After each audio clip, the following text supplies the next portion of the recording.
पण असा आता आपण तर अशा गावात छोट्या मोठ्या ज्ञान तर कोणी सांगत नाही, मग नाम घ्या.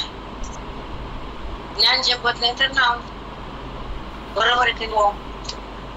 जसं दुधाचा अंश तूप आहे, कुणाचा अंश तूप आहे दुधाचा. तूप महाग आहे, दूध स्वस्त आहे ना. तूप घेऊ शकत नाही 1000-1200 रुपये किलो, पण 10-15 रुपये पावसाळ्यात घेऊन खाऊ शकतो. 10 ते 15 रुपये शेवट आहे घ्यायला. मग तूप नाही तर दूध आहे, पण तू तुपाचं तूप दुधाच बनलेलं आहे. तसा नाम आणि नामी दोघं एकच आहे.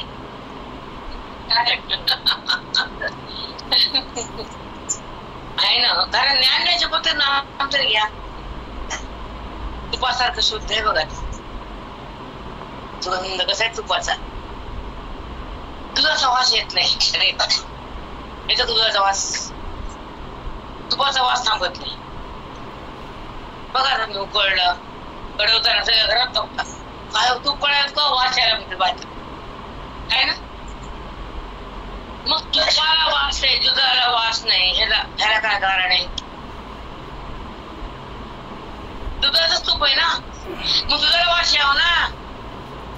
वास नाही, कारण त्या दुधातलं जे अंश काढलाय आपण सार, ते तूप आहे. तसं जगतातला सार ईश्वराचं खरं रूप आहे.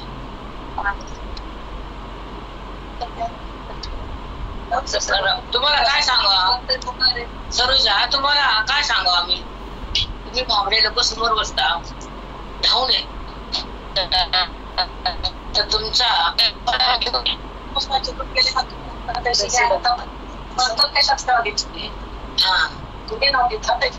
हे लोक आले भाषा आहे गुरुजींची, म्हणून तर गुरुजीचं अजून कोणी विसरत नाही. तसा वेदांत कोणी नाही म्हणतात लोक. पंढरपुरात वेदांत सांगावं तर गुरुजीने म्हणतात लोक तिथले. वेदांत ऐकावं तर गुरुजीचा, वेदांत बोलावं तर गुरुजीनं. चांगले भरपूर असतात ना, पण ती बैठक ती किमया आपल्या भाषेत नाही.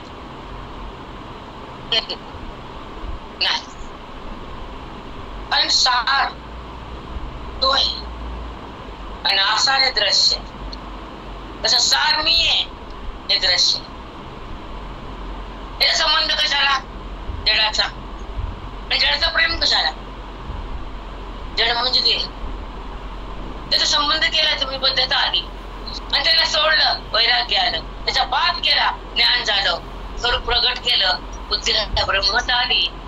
ज्ञानानं जीवाला दक्षिणी केली.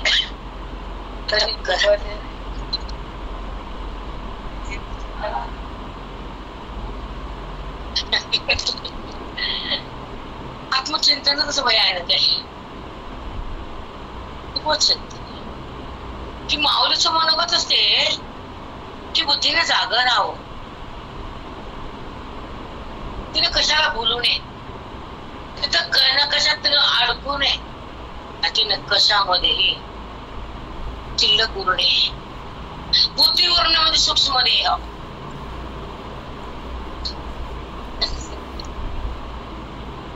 आणि बुद्धीचा अभाव म्हणजे सूक्ष्म देहाचा नाश.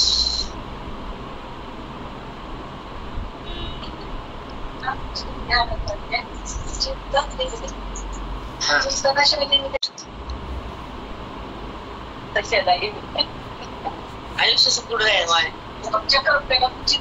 नाही द्वारका मावशी जे तुम्ही बोलतात ना, कधीच चूक नाही.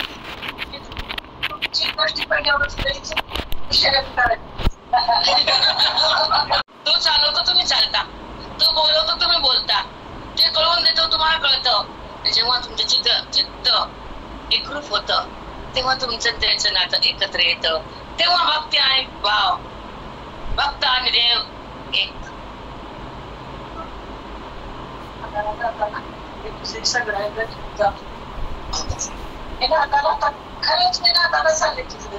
पती परमात्मा हजार खाऊन झाले बायका, ते कळव आहे ना. कळ हे तुमचं जे वाक्य म्हणलंय ना, बुद्धीचा पती परमात्मा आमच्या सोबत आहे. आम्हाला कशाची भीती नाही आणि आम्हाला कशाची खंत नाही. तुम्ही ग्रंथ करा मरा, आम्हाला देणार नाही ना. वेदाचा अभ्यास आहे, आम्ही गुरुचा दास आहे, देवदास आहे. काय सगळं सुल्लक तूल देहाला बघायचं, मग नाचायचं, विषयाला बघून हसायचं, नाचक्या पदार्थावर जगायचं, आणि मी माझं करायचं, पाप पुण्य भरायचं, आणि नंतर निघून जायचं. किती अवघड आहे सांगा ना. सगळं पाप पुण्याचे भांडे भरले, आत्मचिंतनाचे भांडे भरले का बुद्धीने? आत्मरस टाकला का? संतचरण धरलं का? वेदांत शिरला का? आंबा मुरला का? मेला का आंबा? नाही. आंबा मारणं म्हणजे ब्रह्मज्ञानात प्रवेश बुद्धीचा. अहमच कळत नाही, बाकीच्या गोष्टी गप्पा ऐकायच्या. दुसरं काय धंदा त्या महाराजाला? हसवणं म्हणजे परमार्थ नाही. पश्चात्ताप. आतापर्यंत आयुष्यात असंच टाकलं पाण्यात.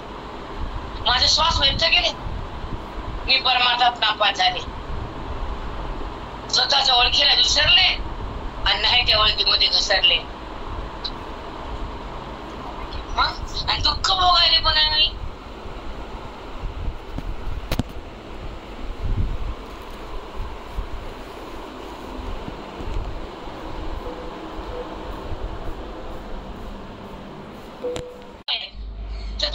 संत अंतःकरणाचा वाद करतात, वृत्तीचा निराश करतात, जीवाशिवाचं विलग्न लावतात आणि महावाक्याच्या अक्षता टाकतात. त्या परमात्म्याची भेट करून देतात आणि आनंदामध्ये बुद्धीला ठेवतात, जगताचा वाद करतात. चिन्मय भाव तयार होतो तेव्हा जीवात्मा परमात्मा होतो. हे लग्न लागले आमच्या आधीच. रिकामाता बनबन त्यासाठी वर बघायचं, काही बोलायचं, थोबड खाली करायचं. काय चवण ढवून कोण जेव आजच्या परमात, आजकालच्या परमात जाऊ ना ठेव आणि दडपून जेव, आणि जेव की घरात चवण जेवून ती भाजी गचाळ, वरण गचाळ, भात ना चपाती करपणे जेवा आणि चांगलं जेवा. पाहिलं बघा काहीच घड नाही.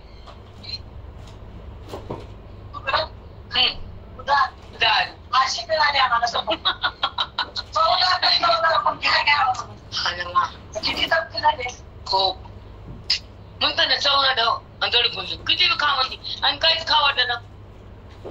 कशातच चव नाही. काय का चव जगण्यात चव आपल्या न जप न तप.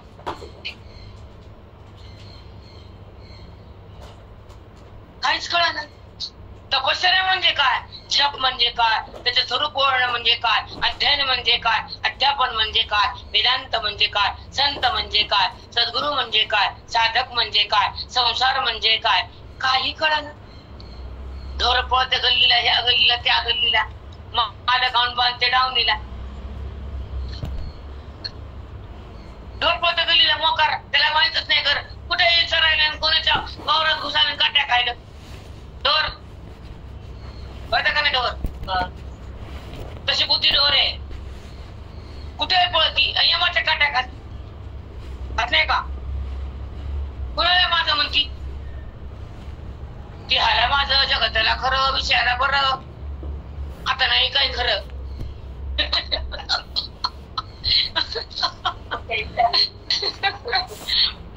त्याला परमार्थ म्हणावा. काही बी मला ऐकायचं, हे करा ते करा, कवर करा का करा कवर. करणं हे कर्म आहे, जाणणं हे वर्म आहे, आणि होणं हा धर्म आहे.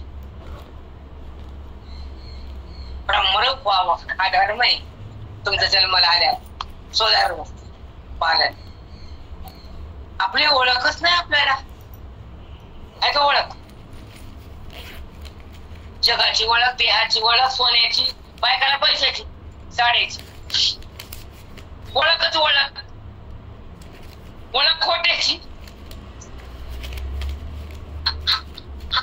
ओळख कोणाची? खोट्याची.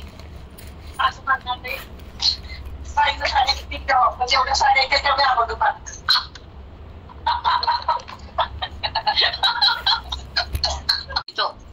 आतून ईश्वर पोह देत, आतून बाहेरून मला ओळखायचं तुला, तुझ्यापाशी यायचंय मला, ओळखायचंय तुला आणि तुझ्यापाशी यायचंय मला. अशी हाक ऐकली ती त्याला आणि आतून प्रगट होत आला. पंढरीनाथ म्हणते त्याला.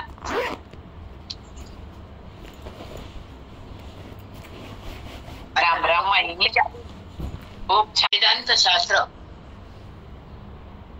हे जीवनाला कल्याणकारी आणि वेदांत सांगणारे फार संपले सांगणारे ना. वेदांताचा पाऊस टाकणारे संत, जगाचा उद्धार करणारे संत, जीवाला सुख देणारे संत आणि जीवाला टोचण्या मारणारे हे संसारात टोचण्या, त्याची टोचणी त्याची टोचणी, ते कोण काय कधी टोचण्या मारायची पिन टोचल काही कळतच नाही. हो, कारण जिथे दुःख आहे त्याचं नाव संसार आहे, जिथे सुख आहे त्याचं नाव ज्ञान आहे. परमार्थ, परमार्थ का करायचा? सुखासाठी. तुम्ही जर विचारलं का परमार्थ करावा मी, बरोबर आहे ना, तुम्ही म्हणता परमार्थ करा, चिंतन करा, वेदाचं अनुग्रह करा, अध्ययन एका ग्रंथाचे शास्त्राचं चिंतन करा, तर बुद्धीमध्ये सुखाचा करा वगैरे वगैरे. मग कुणी जर म्हणलं आम्ही का परमार्थ करा, काय कारण काय, आम्ही नाही करणार, असे लाखो की वेदांताकडे फार कमी. नाम घेणं म्हणजे वेदांत नाही, कळतच नाही त्याला. पाय आहे, तो आधार आहे. तो भगवंत कसा आहे, तो कुठे आहे, त्याला संबंध आहे आणि तो संबंध प्रकट करणारा वेद आहे, त्याचं नाव ज्ञान.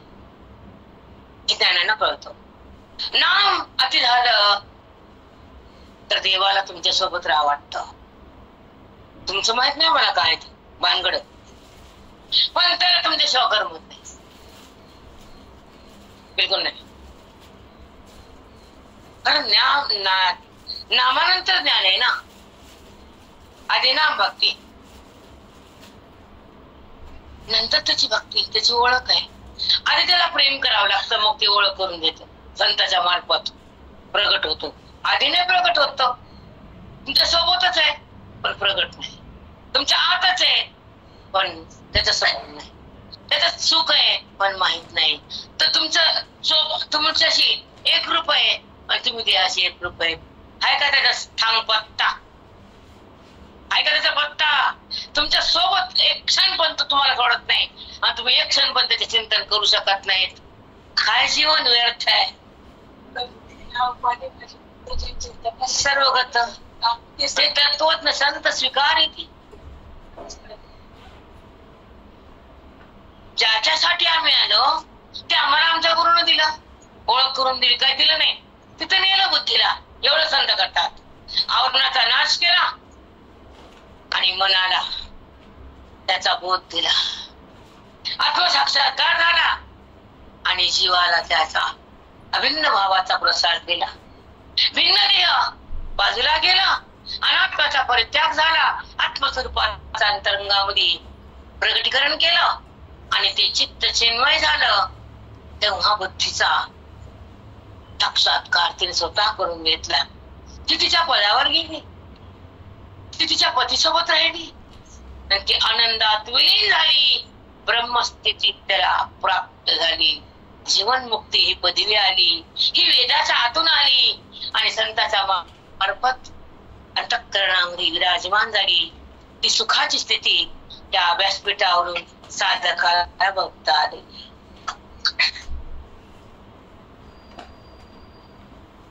साष्टांग दंडवत माऊली, साष्टांग दंडवत.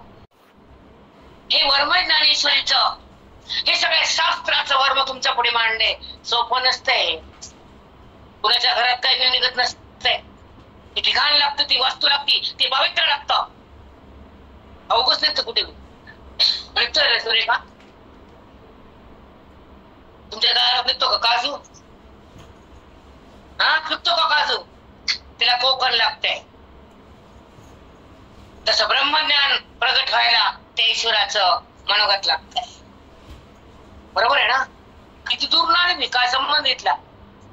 कुठं परभणी 9 घंटे, 8-9 तास लागतात. तो काय पण भगवंतानं आणलं गुरुजीनं. टेस्ट आहे का तुम्हाला सांगू का? माझा स्वभाव एका मिनिटात बॅग धरते पळत असते मी. एकाच मिनिटात सरकारी ना कुणाच्या बापाला आवडत नाही. कुणा बॅग नीट निघत थांबा ये म्हणा त्याच्या सत्यावर मी चालते तुमच्या नाही. अरे सरोजा हो माहिती जायचं मग तुम्ही थांबतच नाही. सरोजा मला सरकूच नाही. मी एका मिनिटात सरकू शकते कारण आमचा स्वभाव हे त्याच्या हातात असतं. आमच्या हातात काही नसतं, काहीच नसतं. एक उदाहरण सांगते. घडलेलं ते पाठ घ्यायची आमच्याकडे परभणीत. एक घडलेलं सांगते तुम्हाला, जिवंत उदाहरण. पॉप्युलर माझे फ्रेंड म्हणजे जीवलग जवळची, त्यांच्याकडे पाठ ठेवलं. त्यांची सुनबाई आली, मला ठेव तुमच्याकडे. ज्ञानलक्ष्मी आली.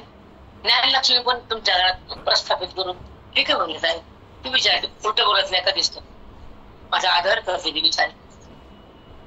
मी त्याला ठरवलं त्याने म्हणलं आपण 10 दिवशी आपण पाठ करूया तुमच्याकडे.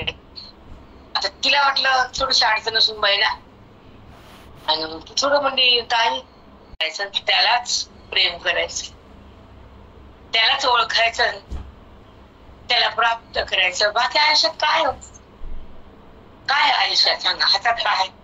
रिकाम्या हात येताना रिकाम्या हातात जाताना हे कळतच नाही आपल्या बुद्धीला.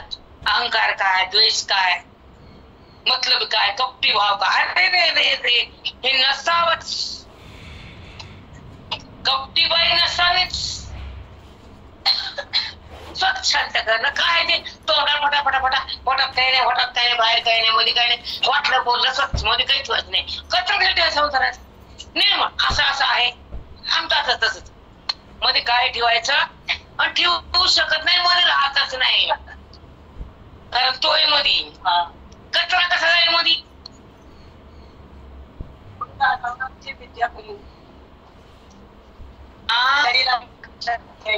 नाही काय ते त्याच असतं ना मनोगत आहे ना. घडलं तुम्हाला असं घडलं मी तुम्हाला पंचवीस मांडलं मी ते असं झालं. मी त्यांना चिडले, त्यांचं रस्त्यावर चिडली. मोठा रोड होते भडकले त्याला म्हणलं गपचे बरं म्हणलं बरं. म्हणजे काय होतं केव्हा ते आपल्या हातात नसतं.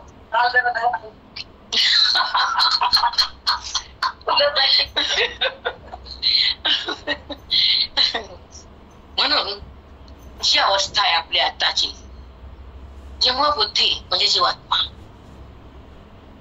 तो या देहातून त्या देहात, त्या गर्भातून त्या गर्भात, त्या उपाधीतून त्या उपाधीत फिरतो, दुःख करतो आणि शेवटी मरतो, पुन्हा जन्मतो. त्याचं उत्तर आहे कोणाकडे सांगा? या देहातून त्या देहात का जातो? त्याचं संचित कर्म साठलेलं असतं. कर्म भोगायला जावं लागतं नाना देहात. कर्म संपवणं किंवा शुगर संपली नाही तपासावं लागते.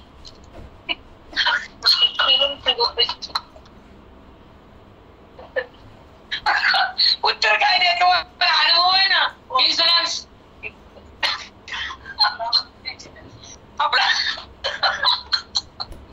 आपणच आपण टोचवायचं. त्याचं नाव इन्शुरन्स. चांगलं भारी उत्तर आहे. आपणच आपल्याला ओळखायचं नाही इन्शुरन्स नाही का. कशी आहे, किती आहे, कमी आहे का जास्त आहे? जास्त साखर वाटते असं वाटतं मला वाटते. जास्त घास खाता पण जास्तीच खायनं खाता येणं, जीवन जगता येणं, त्याच्या गोळीनं शरीर नीट राहणं. बेकार शरीर होते बेकार. हमेशा म्हणाले की आमचं आयुर्वेद औषध घ्या, साखरातून मुक्त व्हा. आता हे धरणार हे कारण पकडणार. आज फोन लावायचा रात्री नाही करत लावायचं म्हणा. आणि ते तिकडचे लोक म्हणजे कोणते समुद्राच्या गावचे काय नळदुर्ग आले. आम्ही येतो मला वाटलं खरीच बाहेर करायचं का? ती कशाच येतो इथे भाग्य लागतं. लय पुण्याचा साठा लागतो भांडवल तवा येतो इथं माणूस. कुणी कसं फुकट येईल बासून दिखाई सांगा ना. अमृत आहे ज्ञानामृत बुधामृत वेदाचं अमृत आहे आणि ते बुद्धी प्यायली आहे अमर व्हायली आहे. ते अमर होती मरतच नाही. मरणमानी विद्या आहे. वेदाचं अमृत घेणारा हृदयामध्ये साठवणारा साधक पांडुरंगाला प्राप्त होतो जीवन मुक्त होतो. लोकांतर जात नाही पिंडात येत नाही तिळाचं पाणी पित नाही. कळले का भाषा.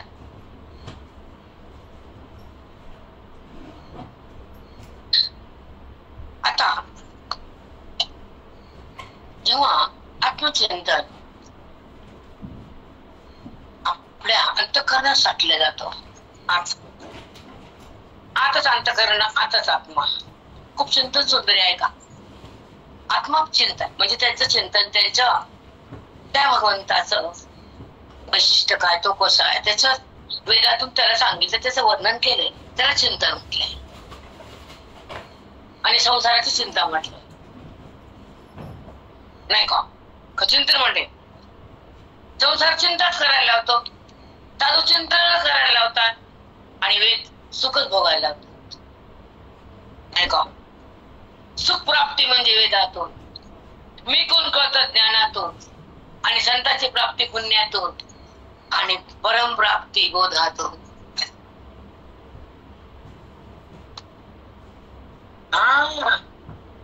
त्या बुद्धीला तिथं जातावं लागतं तिथं थांबावं लागतं. थांबवणे थांबतीच कारण ती त्याच्यासाठी जगतीच त्याला ती बघतीच.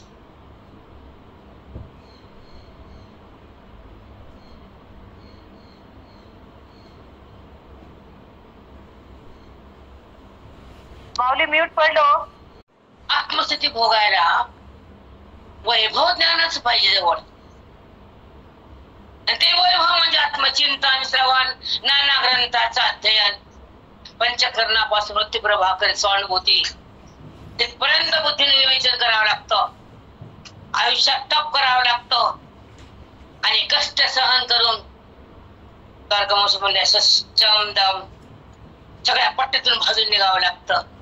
मनाचा निग्रह इंद्रियाचा निग्रह श्रमदम. काही जरी झालं तर मनाला निग्रह शिकवावा.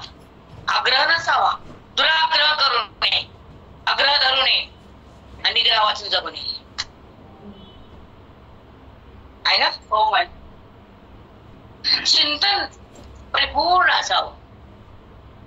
दररोज तुम्हाला शिक्षण नाहीये तुम्हाला शाळा नाहीये आणि तुमचं एवढं भाज उच्च ज्ञान आहे तुमच्या बुद्धीला कळत नाही असं कधीच नाही आहे ना. नाही किती अद्भुत चमत्कार आहे भगवंताचा. दिवाळी येते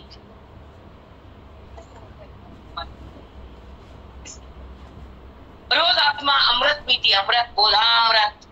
सोपी गोष्ट आहे एवढ्या खेड्यात सांगा ना. म्हणून आत्मचिंतन मिळणं साधूचा बोध घेणं आणि स्वतःला ओळख करून घेणं आणि ह्या जगाचा संबंध कट करणं आणि ते ईश्वराच्या सोबत बुद्धीनं एक होणं आणि स्वतःचं सुख आपण भोगणं ते आत्मसुख. आपल्या सुखामध्ये आपण राहावं. न विषयाचं सुख न देहाचं सुख न संततीचं सुख न संपत्तीचं तिथं सुख नसतं हे वेदानं सांगितलेलं असतं. म्हणून दुःख करायचं नाही कोणीच नाही आणि कशाच नाही. संपत्ती असो या नसो संतती असो या नसो फक्त संत असावे जगात आयुष्यात जगताना आधार चालतात ते आणि संसारी मारतात नाही का मारत.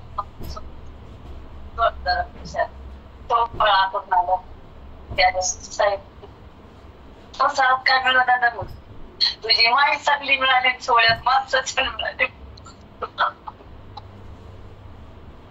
पुढच्या वर्षी तिथंच जातो म्हणजे आणि तिथंच गेली मी नाही जाणार. मला पण तिथं जायचं दिंडी सोडायची ते सोहळ्याची. सोहळा सोडायचं नाही आणि ती दिंडी सोडायची नाही आणि वारी सोडायची नाही. नाही सोडायची खरंच सोडायची. मी आताच म्हणलं आयोजन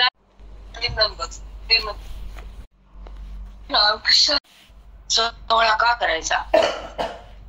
वारीला काय जायचं? वारकरी वारी करत असतो. वारकरी काय करतो? वारी. आणि आता आपलं आयुष्य त्याच्यासाठीच आहे. बापरे होय अरे का आता झाले ना करून तवाच मागच. म्हणून पांडुरंगाची वारी तो जीवाला तारी, अज्ञानाला मारी तर साक्षात्कारी. पांडुरंग माझा हरी आणि मी त्याच्या द्वारी, माझी ती खरी वारी. हे सोहळा आनंदाचा. मी मागच म्हणून मॅडम आपल्याला जायचं पण या नाहीतर न या. आपली गाडी आपला ड्रायव्हर आपण तोय होती ना गाडी असल्या वारक्यासोबत राहता येतं, दिंड्या पताका पाहता येतं, त्या नामघोषात राहता येतं आणि त्या सुखामध्ये भोगता येतं. त्याला वारी म्हणता येतं. एवढं नाम सरळ गुप्तीच्या गुप्ती पताकांवर करी, पताकांवर करी. अरे केक त्याच्यामध्ये कोण जास्त असते? शेतकरी. व्यापारी नसते जास्त. आता हे थोडीफार पण खरी वारी शेतकरीच नाही का? उंट शेतात पिकायला जाईल पिकीचे पांढरं ते म्हणते वारकरी आमच्याकडे आली बाप्पा त्याच्या शेताला सांभाळा.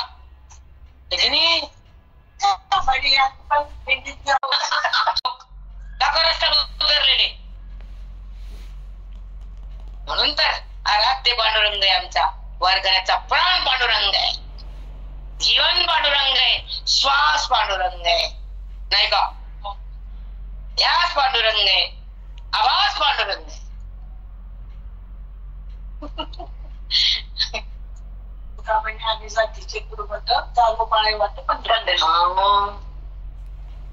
कुणबट कुळवाडी मध्ये ते को आम्ही कुणबी सगळे येते. काय काय बोलले पांडुरंगाला? बोलले की नाही? लय गाथा मस्त आहे. ज्ञानेश्वरी संपली देवाला वाटलं तर काय सांगायचं गेला देव म्हणे गाथा. आता गाथा आधी मला प्रश्न पडला आता काय चिंतन घेऊ? अजून लांब आहे गावात द्यायला. 6 महिने तर पक्की बुकिंग आहे आपली. कारण 1800 आहे. 1 वर्ष सरळ जाते आपण. नाही सुरुवातीतून शेवटच. सुरुवातीतच शेवट तिथंच. उपक्रम उपासना. आता आपण सकाळचा विषय ही उपाधी उपहेत पर्याय त्या चिंतनात आपण सुरुवात केली की तो जो श्लोक आहे सकाळचा ऐशी ये निरुपाधिके, अशी ये निरुपाधिके जी जगताची जनके ती मिळून दिली मूळके देव देव. देव म्हणजे आणि देव म्हणजे काय? शिवशक्ती सांगितलंय. शिव म्हणजे देवी, शिव म्हणजे देव. ती म्या वंदिली मूळके देव देवी. ज्ञानावर आहे म्हणतात मी जगताला जे कारण आहे देव देवी ते निरुपाधिक त्याला वंदन केलं ते जगताला मूळ आहे. नंतर जगत आहे ते नाही तर जगत नाही. मी वंदन कोणाला केलं? ज्या जगत उत्पत्तीला निरुपाधिक तत्व जे शिवशक्ती निरुपाधिक त्या अधिष्ठान चैतन्याने नमन केलं. त्याला उपाधी नाहीच आहे. निरुपाधिके ऐशी ई दोन आहेत. ई निरुपाधिके जी जगाची जनके ती मिळवून दिली मूळिके देव देव. शब्द बुद्धीमध्ये ठसावे, मन भगवंतात बसावं, देहभाव नासावा, परमात्मा हृदयात हसावा. परमात्मा बघून हसावं, जगाला बघून का हसायचं? रक्षाकडे का जावं? खोट्याला का पाहावं? विकाराकडे का यावं? आणि निर्विकाराला बाजूला का सारावं? असं का वागावं? हे जे त्याला कळ आम्हाला नाही सांगत आहे पण असं जग आहे. सगळ्या जगाचा जो तिकडच आहे दृश्यच खरं म्हणतात आणि खऱ्याला नाही म्हणतात. देहाला माझं म्हणतात. विषयाकडे जातात आणि विषयासाठी जगतात. विषया मिळण्याचे पाप करतात. विषयाची प्राप्ती आहे जगतामध्ये प्रॉपर्टीची प्राप्ती आहे, पण पांडुरंगाची प्राप्ती ही कुणालाच माहित नाही, म्हणून तुमची अधोगती आहे. जे तुम्ही आयुष्यात कमवतात ते इथंच गमवतात, पण साधक ते कमवतात, त्याच्यासोबत ते रमतात, त्याला प्राप्त करतात. मग जन्म नाही, जगत नाही, जीव नाही, भाव नाही, दुःख नाही, सुख नाही, पाप नाही, पुण्य नाही, कर्म नाही, धर्म नाही, जाणं नाही, येणं नाही, त्याच्यावरून त्याला काही दिसतच नाही. तो जीवन मुक्त.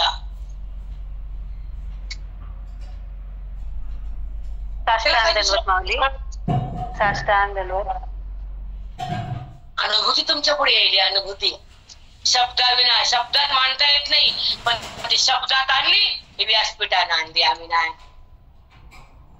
आमची काय अवकात आहे बोलायची? नाही बेटा, जेवले की झोपले, कारण बोलून बोलून त्रास होतो शक्तीचा.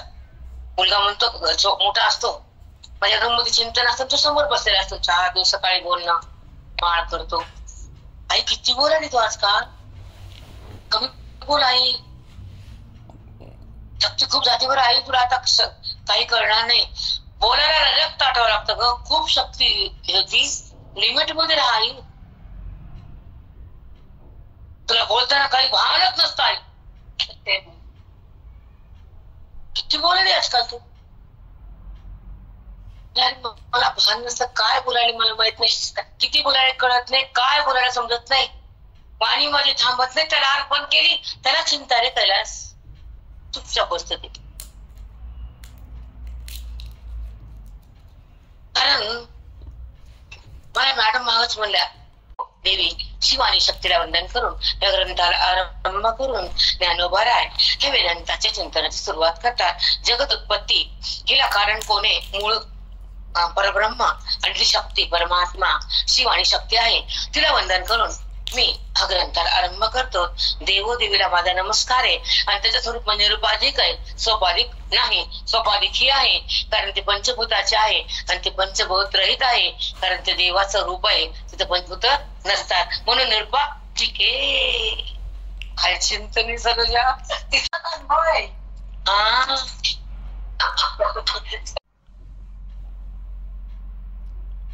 ह्या दोघांना हे देव आणि देवी निरुपाधिक सांगते. उत्तरपंथ बांधले वर का, आता व्याख्या पण सांगितली.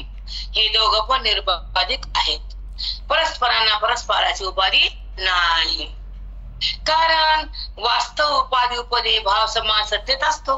उपाधी आणि उपदे समान आहे. माती आणि कुंभार व्यवहारिक आहे, म्हणून मडकं दिसलं, कुंभार दिसला. विषम सत्तेमध्ये काय दिसेल सांगा ना, सत्ता कशी विषम आहे, उपाधीच नाही त्याला. आणि जगत ही उपाधी आहे, आणि ती निरुपाधी आहे. जगतात त्याचं चिंतन, त्याचं दर्शन कसं होईल, जगताचा बाद झाल्यावर त्याचं दर्शन कसं राहील. बाबा तोबा तोबा, जगत हे उपाधीने बनलेले, आणि परमात्मा आधार आहे, आणि तो जगतात बी आहे, पण उपाधी सोडल्या निरुपाधिक बनता येतं. आणि जगत कसं दृश्याचा अभाव होतो, परमात्मा प्रगट होतो, आणि निरुपाधिक चैतन्य आहे, ते माझं रूप आहे असा ऐक्याचा भाव तयार होतो, आणि जीवात्मा पांडुरंग बनतो. काय ज्ञान आहे, कळतं का मूळ जीवाला. आणि हे कळण्यासाठी जन्म आलाय. माझी लेकरण कोकरण पाकरण काय, माझं करून जीव मातीत चालला, खेटर खायला, आणि दुःख भोगायला, 9 महिन्याच्या गर्भात सडायला, प्रारब्ध पुन्हा पुन्हा नवीन करायला, संचित कर्माला वाढवायला, आणि विषाकडे धावायला. आपलाच घात आपण केला, नाही केला का? नात्यात अडका, संसारात अडका, कशा सोन्यात अडका, का अंगावरच काढतात, फरा फरा रडते टारा टारा. आणि संत प्युअर आहे, असली त्याचं नाटकच नाही काही, आणि तुमच्यात नाटकाविना काहीच नाही. या तुमचं घर आहे, रा तुमचं आहे. आता नंतर समाधी घेतली माऊलींना, अनुभव मांडला, आणि जगाला तो अनुभव देण्याचा पाठोपाठ प्रयत्न केला. ज्ञानी महात्मे त्या ज्ञानात असतात, अमृत अनुभव बघतात. सुख, अमृत म्हणजे सुख आहे, न संपणार. अनुभव म्हणजे सुखाचा अनुभव, आणि देहभाव म्हणजे दुःखाचा अनुभव. देहभाव म्हणजे दुःखाचा अनुभव, आणि परमात्म्याचं मिलन म्हणजे सुखाचा अनुभव. बुद्धीचा आणि परमात्म्याचा एकता होते ज्ञानानं, साधूनं, ग्रंथानं, श्रवणानं, बुद्धीच्या वंथनानं ती बुद्धी भगवंतात विलीन होते. आत्मसुखात रममान होते. देहाचं भान जातं, अज्ञानाचे रान जातं, स्वतःची जाणीव होती, जीवनमुक्ती हातात येते. ही खरी सुखाची स्थिती, त्याला म्हणतात अनुभवाची प्राप्ती. बुद्धी जाते, त्या सुखात ती राहते. ती देहात बुद्धी कधीच नसते. बुद्धी देहात नसतेच, कारण देहाचा बाध आहे. बाध म्हणजे तो नाही सिद्ध झाला. अमृत अनुभव आहे. निरुपाधी की शब्द कळत नाहीत, मुळी की काही कळत नाही, उपाधी माती माहित नाही, उपहित समजत नाही, आणि देवा टाकता येत नाही. काय करेल हो तो भोळा जीव बाबडा? सांगणार कोणी नाही, ज्ञान देणार नाही, घेणारे सगळे सावडणारे. देणार कोणी आहे का? उरलं का? नाही बेटा. जगाला द्यावं आणि जीवाला सुखरूप करावं, अध्ययनासाठी जीवन जगावं आणि त्या अंतःकरणातल्या पाप पुण्याला पुसावं. हे काही देणे नाही कुणाला पडली आज? नाही पडली, नाही, खरंच नाही. पाठ म्हणजे पाठ असतो, तिथं फक्त बोधाचा पाऊस असतो, सुखाचा रस असतो आणि ज्ञानाचा कस असतो. तो भगवंताचा दास असतो, तो देहावर उदास असतो, तो ईश्वराशी एक रस असतो, उपाधीतून भिन्न असतो, आत्मभाव संपन्न असतो, तो ईश्वरात एक असतो, तो महान असतो, जगताहून छान असतो, त्रिलोक्यात महान असतो, तो साधू भगवान असतो. त्याची खूण नाही. पुरी म्हणाल तोरी कळतच नाही, पण म्हणायचं कामच नाही, देतच राहिलाय. मला मी ते गालगवळ तुमची मुरली मनोहर रे होते त्याचे काय त्या स्वरूपाचं वंदन कसं मी करायलो, ते कसे निरुपाधिक आहे. जगत कसं सोपाधिक आहे, उपाधीने युक्त ते सोपाधिक असतं. तिथे उपाधीच ते निरुपाधिक असतं. ते चैतन्यगण परमात्माचं रूप असतं, ते जगताला मूळ कारण असतं. ते शिवशक्तीला मी वंदन केलं हे भगवंताचं मनोगत असतं, ते आम्हाला कळालं, वाद झालं. बस खरं वंदन झालं. किती सुंदर आहे अमृतानुभव. आणि आपण काय केलं आतापर्यंत, काय करू नये, संसारच केला. जन्मोजन्मी एका जन्मात नाही, नाना जन्मात ते धंदा केला नाही का? मी देह माझा देह, आणि मी कर्म केले, मी दान गेले, आणि मी तीर्थाला गेले, मी घरी आले. मी कोण? मी जाते बी नाही, मी कर्म करत नाही, मी प्रगट झाल्यावर ती वासना उरतही नाही, देहभाव ती शिरतही नाही, आत्माराम तुमच्यापासून बाहेर जातही नाही. तुझं सर्व तुला कळाल्यावर तू देहभावात उरतच नाही. तो आमचा वेदांत शास्त्र आहे. मग तिकडे